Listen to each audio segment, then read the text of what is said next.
Far from the speakeasies and the dance halls and the nightclubs, there was another America in the 1920s. Here, people still lived as their parents and grandparents had, and they liked it that way.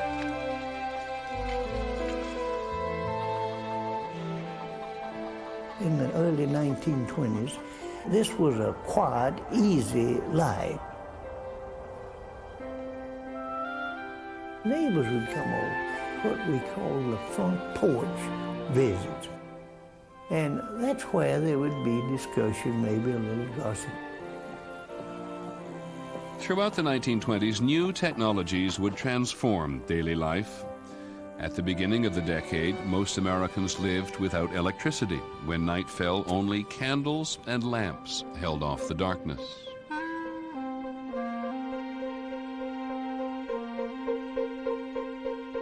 America was electrified in the 20s. Electric lights extended the day, opened up new possibilities for work and play.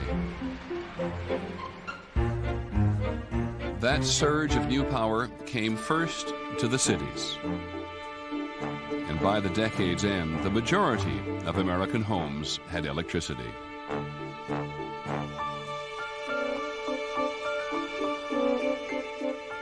You can't understand this century without understanding the effect, the impact of science and technology. My father's generation is the one that really saw amazing changes. He was born in 1900 in a world where the horse was still the main means of getting about.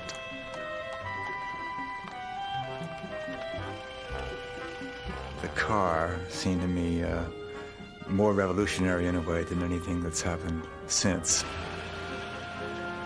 It totally changed the kind of space we live in, really. The car would give Americans a sense of autonomy and freedom. The freedom to escape their city or town, to go away on a vacation, or simply on a day's outing. By mid-decade, the government was spending more than $1 billion on the construction of highways, bridges, and tunnels. The beginnings of a national infrastructure which knit the country together.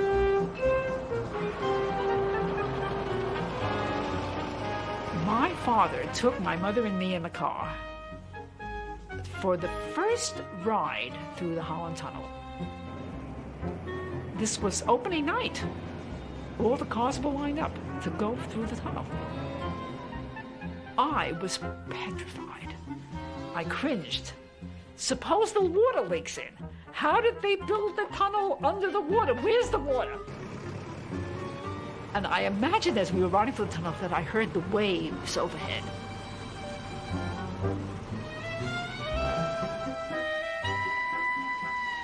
Out on the so-called highways of those days, outside of New York, we saw the billboards. Roadways were soon dotted with a new phenomenon, roadside advertising. They were big and colorful and beautiful, I thought. Advertising helped transform not just the physical landscape, but the cultural one. Along with advertising came the expansion of a brand new consumer concept, credit.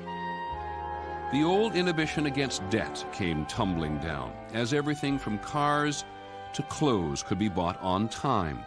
Buy now, pay later became the order of the day. By 1927, 75% of all household goods were bought on credit.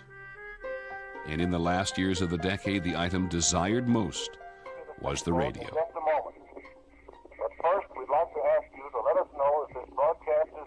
From its scratchy beginnings in 1920 as a mere hobby, radio would become a nationwide phenomenon as important as the car. Young radio enthusiast Albert Sindlinger was there at the birth of modern radio. In 1920, the night station KDKA, broadcasting from a factory rooftop in Pittsburgh, transmitted the results of the presidential election. One of the gentlemen was reading the election returns. He got sick, so for about 35 or 45 minutes, I read election returns.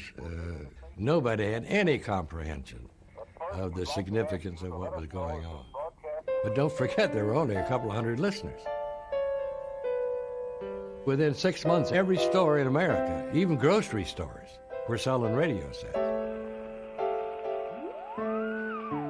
Suddenly all Americans were listening to the same things, laughing at the same jokes.